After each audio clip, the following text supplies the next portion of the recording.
Ce mois-ci, pour notre rubrique In Vino Veritas, notre maître sommelier Christian Scalisi nous fait découvrir le domaine de la Sanglière, situé à Bormes-les-Mimosas, qui est site classé par le Conservatoire du Littoral. Dans la lignée directe du travail de leur père, c'est aujourd'hui une deuxième génération de vignerons, Rémi et Olivier de Victor, qui dirigent le domaine. Amis internautes, bonjour. Notre périple dans le vignoble nous amène aujourd'hui sur un des plus beaux terroirs de Provence, sur la commune de La Londe. On est venu rendre visite aujourd'hui à la famille de Victor, qui est propriétaire du domaine de la Sanglière, qui est sur la commune de Bormes.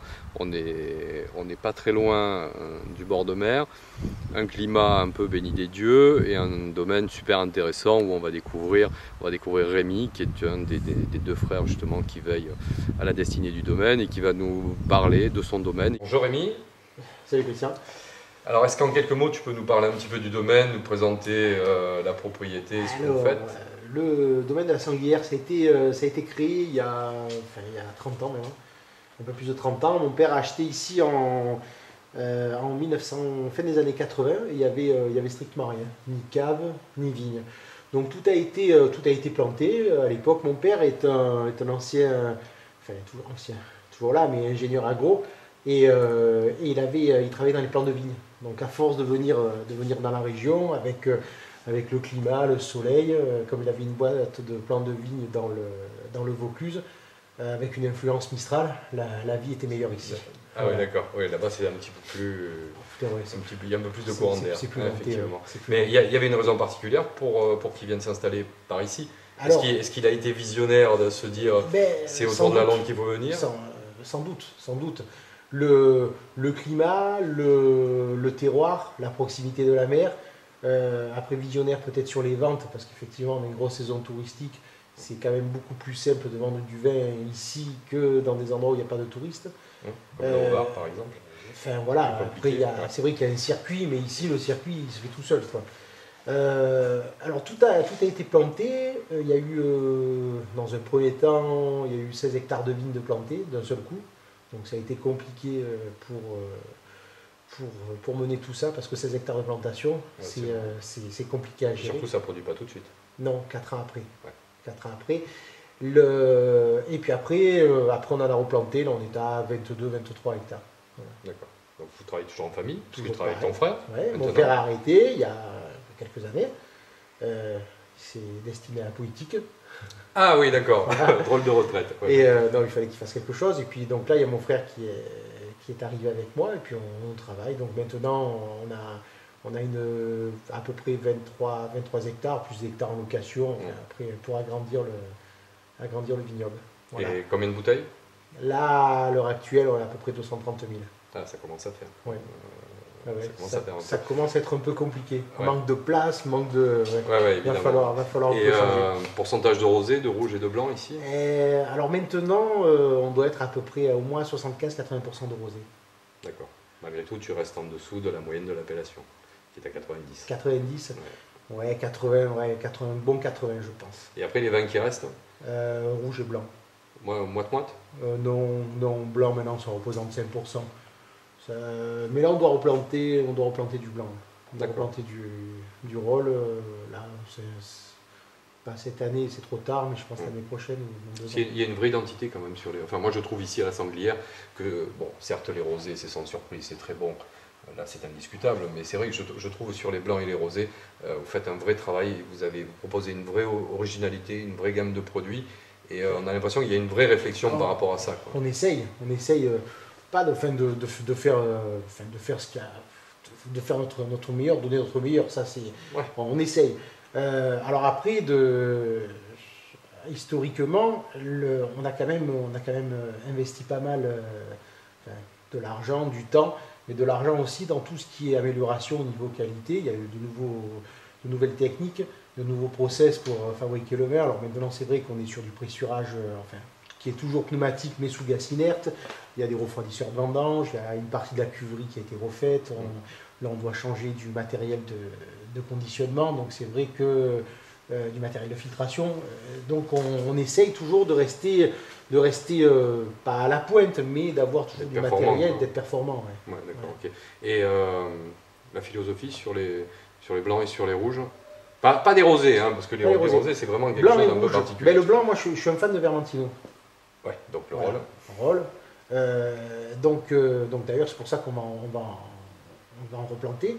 Je trouve que c'est des vins qui sont relativement vifs, qui sont très agrumes, qui sont maintenant avec la tendance très apéritif, quoi. Ouais. Et c'est vrai que la plupart du temps, maintenant, on boit du blanc, on boit du rosé à l'apéritif, on boit des repas qui sont plus des repas, c'est tapas, c'est du grignotage, quoi.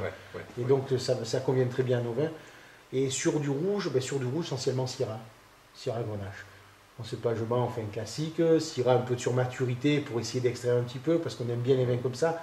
Ouais. Mais le rosé est meilleur ici depuis 10-15 ans, et les progrès sont considérables. Donc fatalement, puis après, c'est vrai que personne d'autre que vous, vignerons de Provence, ne savez le faire aussi bien, quoi. Personne ne sait le faire aussi bien que ce que vous faites.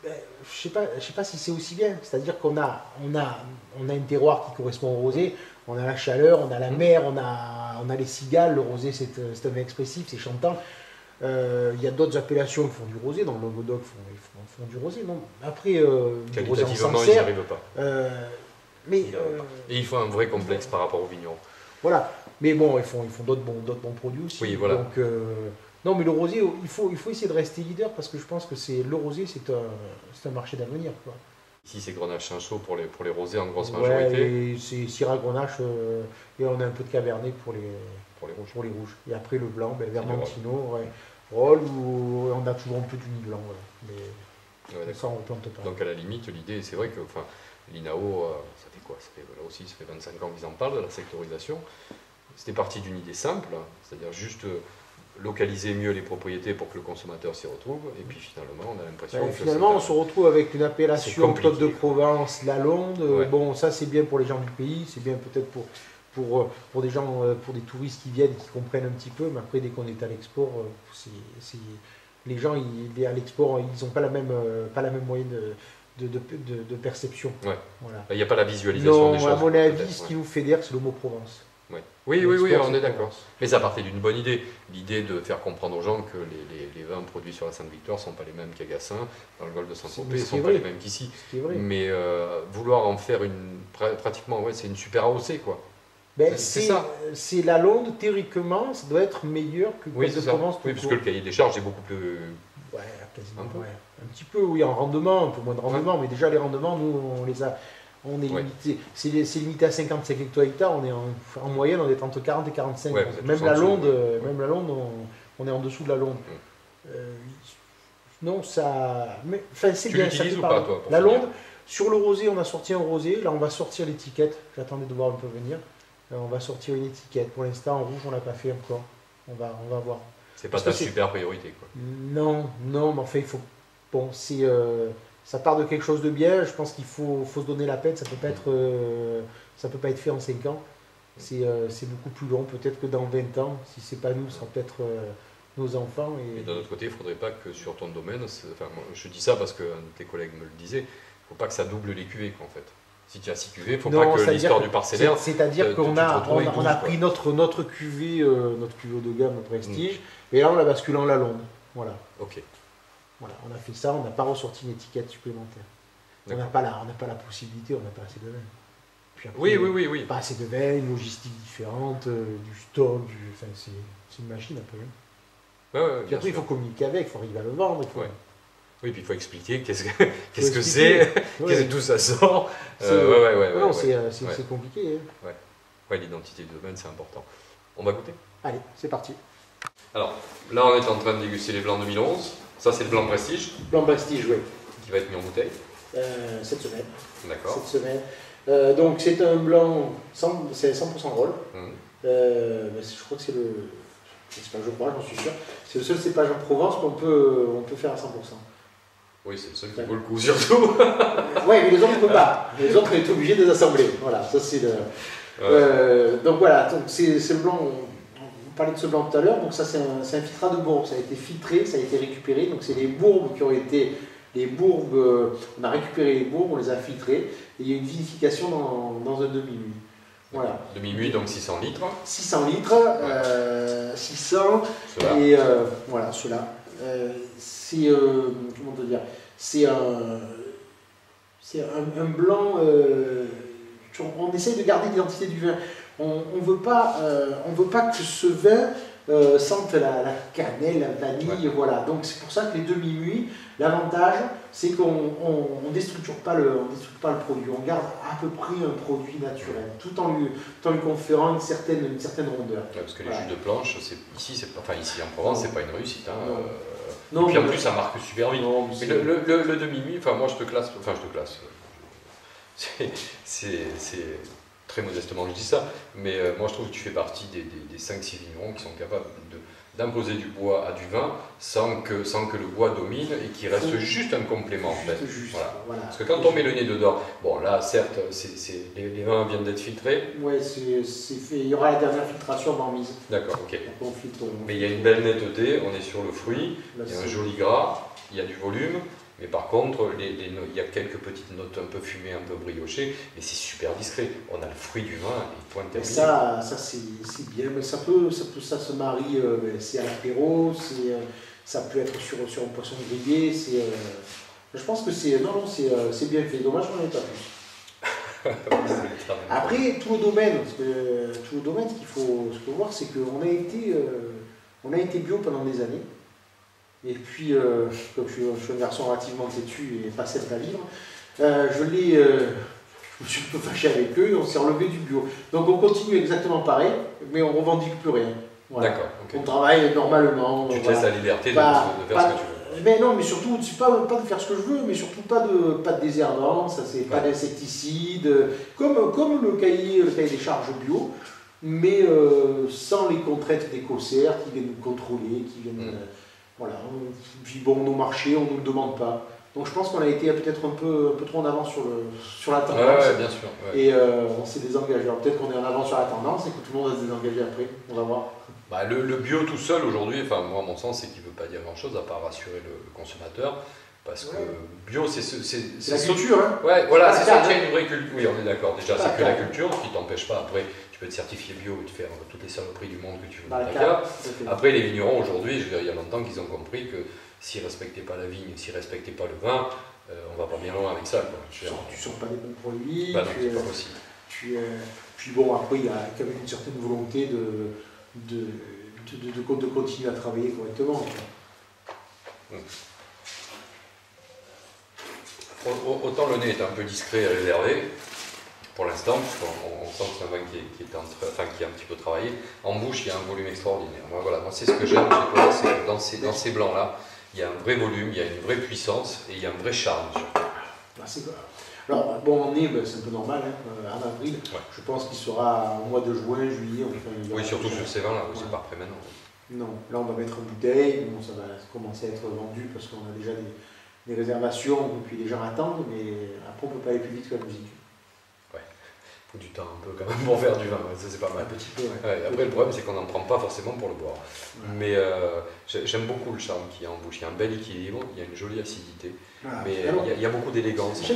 Enfin, moi j'aime bien les deux, même les deux cuvées, une cuvée qui est faite uniquement en cuvinox, on a du rôle aussi qui est un peu plus floral, un peu plus de peps, un peu plus acide. C'est sympa aussi. Moi j'aime les deux. Enfin, de toute façon, c'est mon. Enfin, il y a une vraie complémentarité de toute façon entre les deux. Ça plaît, voilà. Il y a des gens qui aiment ça, il y a des gens qui nous le réservent une année sur l'autre, donc ça ne doit pas être aussi mauvais que ça. Voilà. Ouais, t'as pas que des copains qui viennent te dire. Il y a des gens qui sont un peu lucides. J'en ai beaucoup, mais bon. Mais non, c'est vrai, en plus, c'est vrai que là, tout à l'heure, tu disais pour l'apéritif, moi je vois bien la cuvée traditionnelle utilisée à l'apéritif sur un coquillage, sur quelque chose, sur un saumon mariné, où on a besoin vraiment de fraîcheur et d'acidité. Là, à mon sens, on est sur un registre vraiment au-dessus qui demande des plats un petit peu plus nobles, on a des textures plus riches, sur un plat un peu en sauce, ça c'est super. En sauce ou tout simplement nos plats locaux, ça peut être super, ça peut être... Mais même tout ce qui est poisson grillé, tu fais un loup, une dorade, un denti grillé, je veux dire, ça vient, une bouillabaisse, ça se marie bien. Ça, c'est un vrai vin gastronomique, ce qui ne veut pas dire grand-chose. Mais c'est comme c'est atypique et complexe. Voilà. Ça, c'est atypique et complexe. Il n'y a que celui qui le goûte qui le sait. Exactement. On va goûter rosé là. Allez. Rosé Prestige 2011. 2011. Alors ça, donc, on en parlait tout à l'heure, c'est notre vin donc, en AOC Lalonde. Voilà. C'est un Grenache, donc une sélection parcellaire. C'est vinifié, enfin c'est récolté, donc tout est récolté mécaniquement. Ça fait, c'était un choix depuis longtemps, c'était un choix de mon père. Tout le vignoble a été fait pour, donc tout est récolté la nuit, d'accord, avec trieuse de vendange sur la machine, et quand ça arrive à la cave, c'est inerté. Ouais. Tout est sous gaz inerte, plus d'oxygène. Et dès qu'on arrive donc à la cave, tout le jus, enfin le mou, est inerté jusqu'à la fin de la fermentation. Parce qu'après, il y a la protection lors de la fermentation alcoolique. Tout est inerté. Donc, récolte la nuit pour avoir les frigories, pour avoir le froid.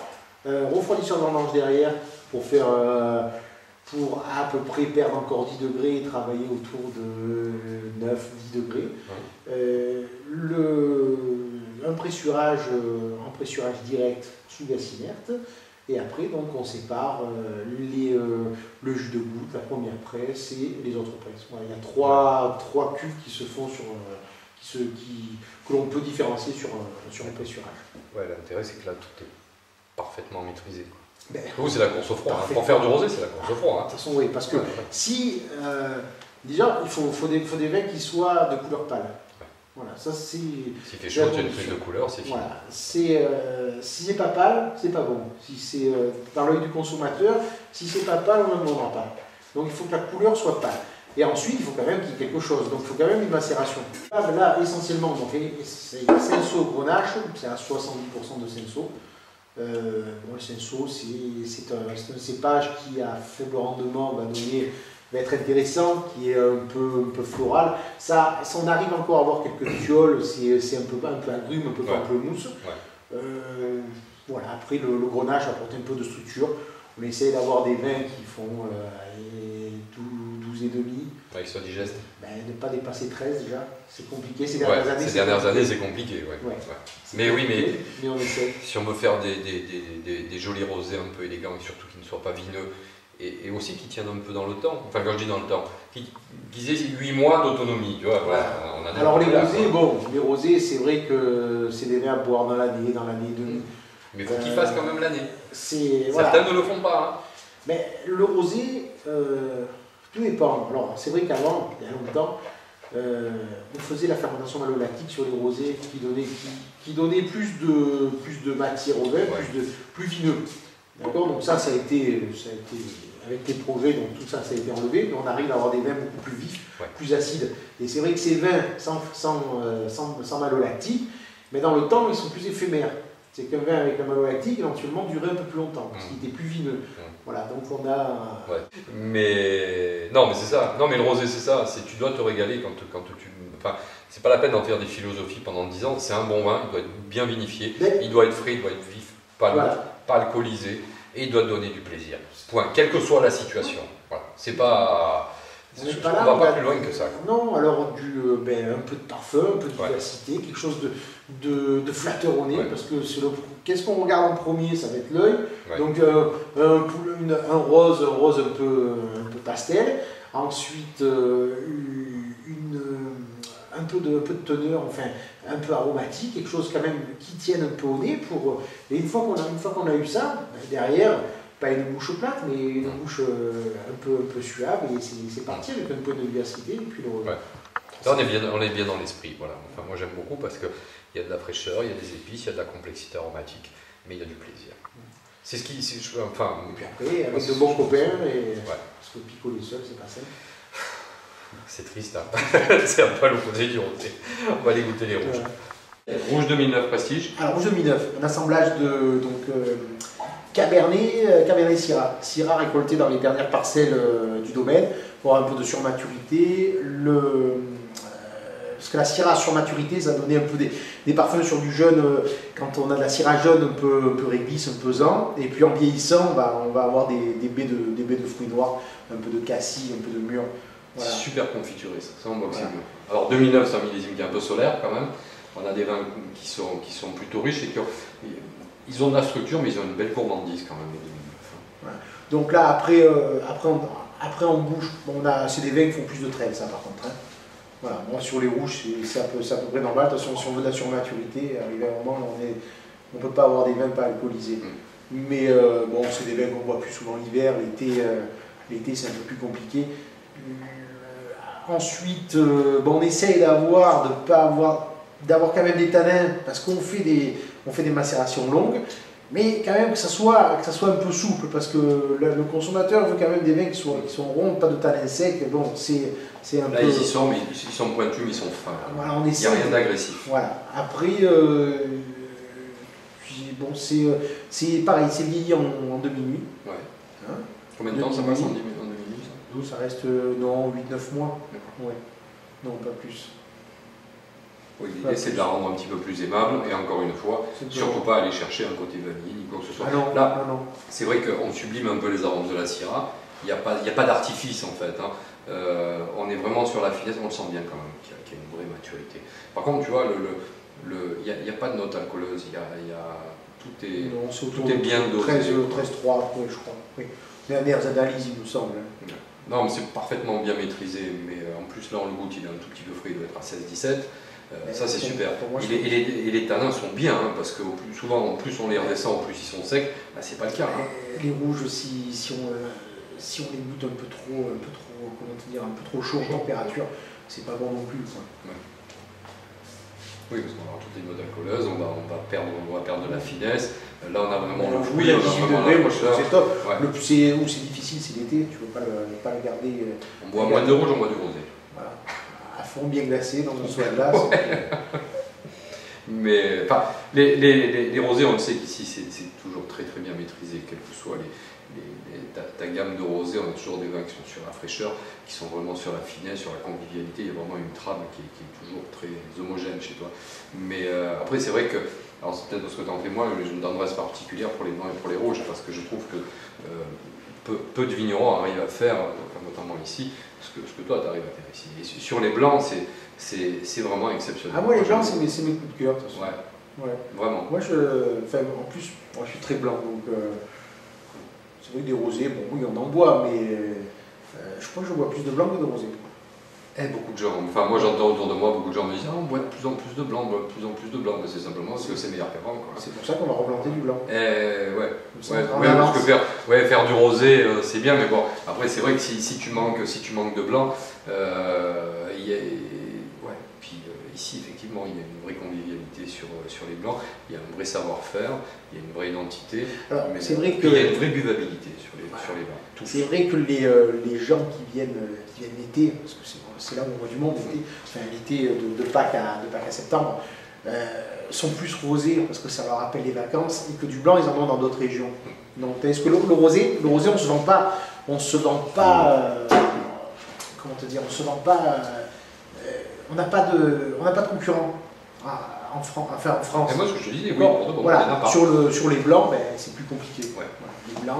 Les blancs, ça va être, il y a des très bons blancs, on va pas tous énumérer, mais moi mon style de blanc c'est tout ce qui est essentiel pour y fumer. Ah d'accord, ok. Ah, la vivacité. La vivacité, la fraîcheur. Un peu comme les Provence, quoi. Hein. Ouais. Voilà. Ouais, après, tout ce qui est un peu plus chablis, c'est plus rond, c'est plus beurré, c'est un peu plus lourd. Moi, je suis plus. Disons que c'est vrai qu'à la limite, même en Provence, même si on a adopté un style de blanc, mais encore une fois, je crois qu'on est vraiment sur la convivialité, que ce soit sur les blancs ou sur les rosés. Après les rouges, c'est plus confidentiel, on est plus. Je trouve que les rouges en Provence, que ce soit en Provence ou à Bandol, ou même sur le vignoble méditerranéen, je trouve que les rouges ont beaucoup de choses à raconter. Il y a plein de choses. Ouais. Il y a une vraie identité de terroir, malgré tout. Tout à fait. Mais où c'est compliqué, c'est que les gens, en France moins, mais dès qu'on travaille à l'export, les gens sont dans l'esprit de Bordeaux, Bourgogne. C'est la référence. Ouais. Enfin, là, en ce moment, on a vu beaucoup sur les derniers salons, beaucoup de Chinois. C'est effectivement que du Bordeaux et du Bourgogne. Ouais. Voilà. Je disais un truc, ils connaissent le nom, hier. Quoi. Voilà, c'est ça. C'est qu'ils découvrent depuis quelques années, mais ils sont dans la phase de découverte du vin dans le monde, notamment en France. Les notions rassurantes, c'est le Bordelais et la Bourgogne. Quand ils auront compris que Bah, c'est vrai que c'est très bien, mais si on veut aller chercher un peu d'identité, un petit peu de terroir, alors après en Bourgogne, là-dessus ils sont en plein là-dedans, mais le souci c'est qu'en Bourgogne il n'y a pas de vin, donc ils vont pas doubler les surfaces, ça ne sera pas possible, mais quand ils vont vraiment s'intéresser à des vins qui ont une histoire à raconter, qui ont une vraie personnalité, une vraie notion de terroir, ils viendront automatiquement sur les vins méditerranéens, parce qu'aujourd'hui c'est l'avenir. Enfin, c'est quand ils vont commencer à venir en vacances ici. Hein. Tu vois? Ah oui, peut-être. Enfin, j'espère qu'il découvrira avant de venir en vacances. Ah, et que ça va vite. Ouais. Non, ça va. Non, mais c'est. Nous, nos marchés sur les États-Unis, ça s'est passé comme ça. Hein. Des gens qui sont venus, bon, ils venaient chercher du rosé, puis après, on les a conquis par nos vins, par peut-être notre accueil, notre sympathie, etc. On s'est rendu compte qu'on faisait autre chose que du rosé pour le boule. Voilà. Ouais, bien sûr. Ça n'empêche pas qu'on joue au boule. Aussi. Mais c'est multipalette. Tu achètes du rosé, tu fais tout ce que tu veux. Exactement. Voilà. Mais non, mais c'est bien ce qui m'amuse dans ton discours. Non, pas que ça m'amuse. Quelquefois, certains vignerons qui font pourtant des très très bons rosés, des très bons vins en général, moi je ressens quelquefois un peu une espèce de complexe. Tu sais, le rosé, on le dit depuis tout à l'heure, c'est un vin convivial, c'est un grand vin, c'est un vin difficile à vinifier, à réaliser, mais chez certains de tes collègues, j'ai l'impression qu'il y a une espèce de complexe, du complexe du grand vin. Tu sais, on a toujours la notion de grand vin à travers un rouge et à travers un blanc. Et pour ceux qui font essentiellement du rosé, qui sont très forts, on a l'impression qu'ils font un complexe. Alors que le rosé est quelque chose de convivial et que c'est un grand vin quand il est convivial. Voilà, et je ressens un peu cet espèce de complexe, mais que, par contre je ne retrouve pas chez toi du tout. Mais il n'y a pas de complexe à avoir. Le complexe, on pouvait l'avoir il y a 30 ans, parce que les rosés étaient moins bons. Maintenant, au contraire, je pense que c'est les autres qui font du complexe vis-à-vis de nous. Ah, ceux qui essaient de faire du rosé, ceux qui essaient de faire du rosé, et ceux qui essayent de vendre leur vin et qui ont du mal à le vendre, tandis que nous, pour l'instant, ça se vend seul et à chaque fois et chaque année, on a des croissances à 2 chiffres. Donc là, à mon avis, ils aimeraient bien être je veux dire, ils nous ont un peu critiqué pendant des années, ils nous ont montré un peu du doigt étant les petits provinciaux, on faisait du rosé, le rosé c'était un mélange de rouge et de blanc, enfin bon, on a tout entendu. Tandis que maintenant je pense que c'est un peu plus compliqué pour eux. C'est vrai que sur les salons nationaux, quand nous professionnels on va goûter sur d'autres appellations d'autres régions, quand ils savent que nous en plus on est sommelier en Provence, ils n'osent même pas nous faire goûter les rosés. Ils nous disent: ah ben non, on ne fait pas goûter les rosés, vous avez les vôtres chez vous, on ne s'aligne même pas, je veux dire, ils ne cherchent même pas par rapport à ça. On a une vraie force, moi je trouve qu'on a une vraie force par rapport à ça. Il faut surfer sur la vague. Mais vous avez quand même, vous vignerons en Provence, vous avez quand même visiblement, enfin tant mieux évidemment, mais vous avez de belles années devant vous avec l'émergence des marchés asiatiques. J'espère. Pour l'instant, ils ne boivent pas de rosé.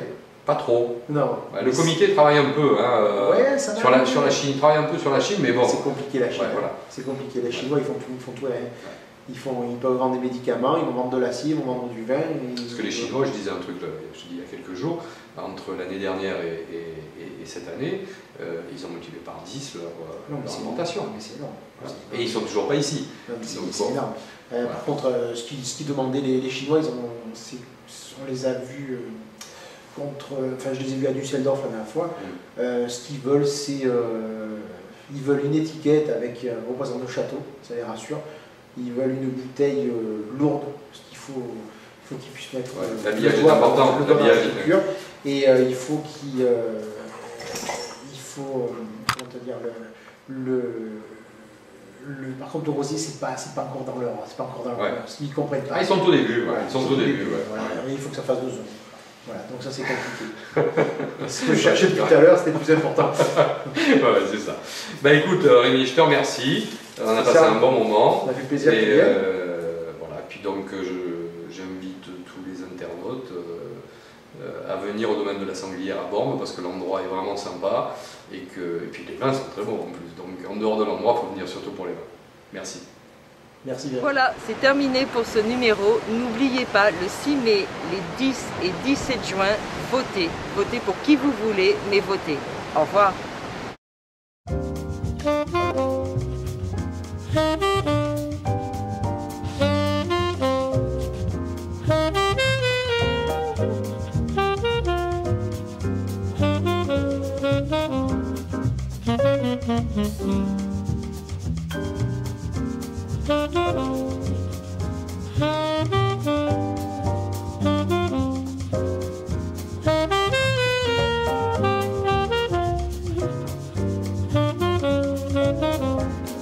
Merci.